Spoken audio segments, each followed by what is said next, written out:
Good evening from the farmer's garden. I'm one of the farmers and I am currently in the kitchen. So we are going to attempt something. One of my eventually items for our farm is a milk cow.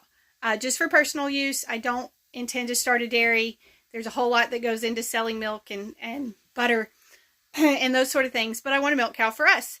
And so I've been kind of practicing and learning what to do with different things so that when I have a milk cow, I'll be ready. So today we are going to make hopefully 3 different things. Hopefully by the end of this we will have whipped cream, like what you put on dessert. We will have butter and we will have buttermilk. So we're going to start with a quart of whipping cream from the store. This is just heavy whipping cream from the store. Mine's Great Value brand because that's where I shop. But I mean, you could do this with any store whipping cream. I'm going to use a quart so that I can make all 3 of the things that I want to make. I'm going to start with the whipped cream. So this is, instead of Cool Whip, whipped cream. And I'm making that because with part of the buttermilk that I'm going to make, I'm hoping to make a buttermilk pie. And it needs whipped cream on top. So let me show you what I do. And then you'll be able to make your own dairy products as well. Alright, we've got a pretty basic setup here. The only thing we're going to use for this is a stand mixer with a whisk attachment. For the whipped cream, we're going to need some sugar. And for the butter, you can salt it at the end. I'm probably not going to. So all it will need is some water to rinse it off. So we need the stand mixer, we need the heavy cream, and we need the sugar for the whipped cream. I think I'm only going to do, I think I'll do 1.5 cups of the cream for the whipped cream, just because I want more of it to go towards butter this time. In the past, I just kind of half it and do 2 cups of each. So we've got 1.5 cups, roughly. It doesn't have to be precise, y'all. You could just dump it in. And then we're just going to turn on the mixer. I always start it a little bit low and then crank it up from there, just because I don't like the splashes everywhere. So we're going to let that go for a while. And in a few minutes, we'll be adding some sugar. But right now, that's all that has to do. Okay, this has been going for about a minute. I'm going to stop it just so you can see. There's not a lot of change yet, but I'll let you see. Basically, what we have right now is more bubbles in it. So it's not starting to thicken yet or anything. It's just got bubbles in it. So we're going to keep it on and keep watching as those bubbles, as we get more and more of them. Alright, it's been about a minute again. I'm going to go ahead and add part of the sugar. Now again, I'm eyeballing this. This might end up being too sweet for some people. We like things sweet around here. This is a 1/4 cup scoop, and I'm going to go ahead and add a 1/4 cup right now. I may go back and add some more in a minute after I taste it, but we'll start with that. You can also add vanilla or almond flavoring if you wish, and you can add that now or in a little bit. If you can see, I'll stop it again. Again, all we have right now is bubbles.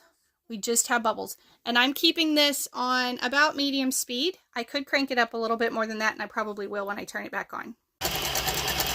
Alright, it's been another minute or so. I think you can start to see that it is getting thicker now. I'm going to go ahead and stop it and taste it, because if I do want to add more sugar, this is what I need to know. I think that's pretty good. I'll probably sprinkle a little bit more in, but it doesn't need much more. So you can see it's starting to get thick, but we are not there yet. At this point, if you want to stop at whipped cream, you do need to be paying attention, because we can pass whipped cream and head to butter pretty quickly. So we'll keep it on, we'll keep watching it, and it's just going to keep mixing for a little longer. Alright, I don't think it's been another full minute. You can see it's getting pretty thick now. If I even just turn it down, you can see it's getting thicker. It's starting to make those peaks in there. So I'm probably going to stop this here pretty soon, just because this is a good enough consistency for what we're doing. If you need it to be super stiff, then you can keep going a little longer. But for topping dessert, this is going to be fine. Alright, so you can see that's reasonably stiff. And that is just about how we want it for dessert. Like I say, you can keep going a little bit longer if you want it thicker than that, or if you want it softer than that, you can stop a little sooner. But I'm going to move this to another bowl so that we have this bowl back to do our butter, and then we'll start again. Alright, I went ahead and swapped to my other bowl. I'm going to put the rest of this cream in the bowl. I'm not overly worried about cleaning anything up at this point because we're going to go through all of the same steps again. So just like before, I'm going to turn this on. I'm going to get it beating. And I don't even need to worry about this for several minutes because it has to get much thicker than what I just had before we can do anything else with it. Alright, this has been going for several minutes. You can see it's getting that consistency like the whipped cream was. We're going to keep going past this stage. You can see it's getting thicker and thicker. If I was to slow it down and stand it up, it's got good stiff peaks forming there. We just keep going from here. And we will wait until it begins to kind of splash over here. We'll start to hear like a splashing sound coming from the mixer. Alright, the consistency changes fairly rapidly at this point. You can see even just 30 seconds later, it's much thicker. It is holding its shape really well. And so this is getting close. There's a little bit of that sloshy sound I told you we would hear.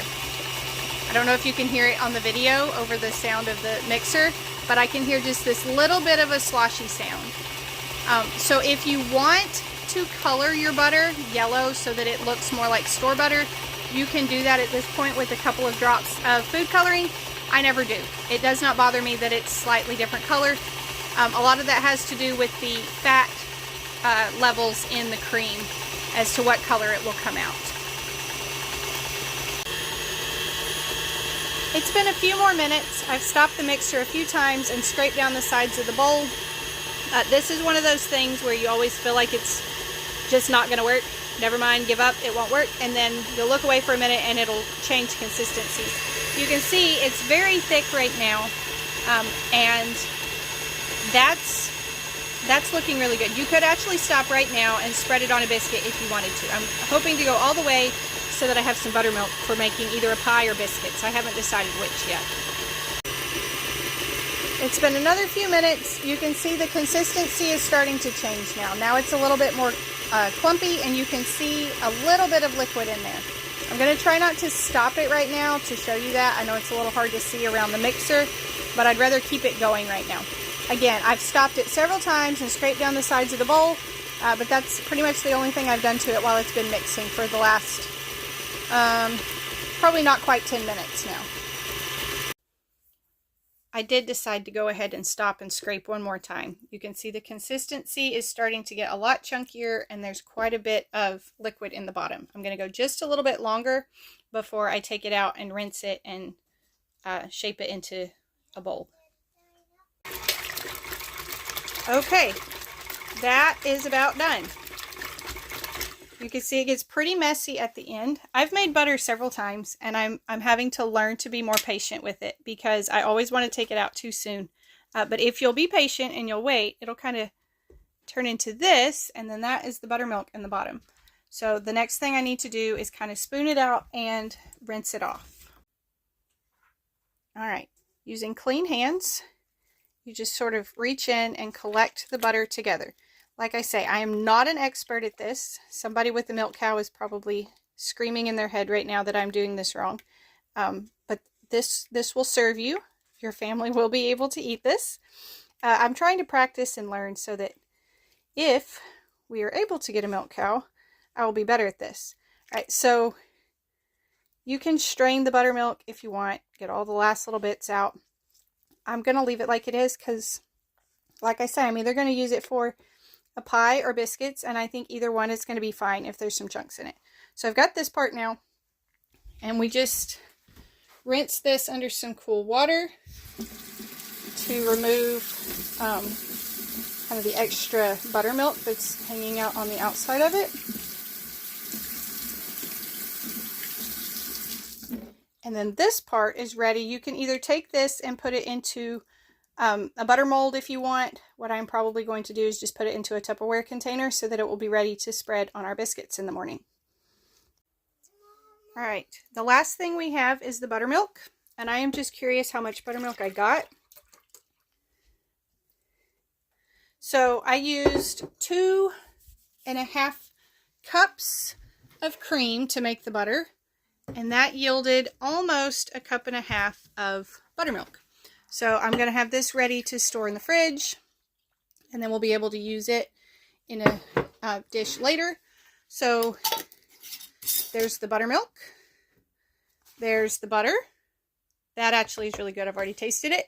And there's the whipped cream. So that's 3 different things that I was able to make out of 2 quarts of store-bought heavy whipping cream. Again, I'm not an expert. I don't know if I'm doing all of this exactly right or not, but this is definitely edible. It will definitely feed your family, and it's fun to do. It's fun to do with the kids too. They enjoy watching it turn into stuff. So that was 2 quarts of cream. It yielded a pretty good bowl of whipped cream, 2.5 cups of buttermilk, and I didn't weigh it. I didn't measure it, but a decent little bit of butter as well. So there you go. Thank y'all for stopping by the farm today. Hope you enjoyed your visit. Y'all be sure and come back when you can stay longer.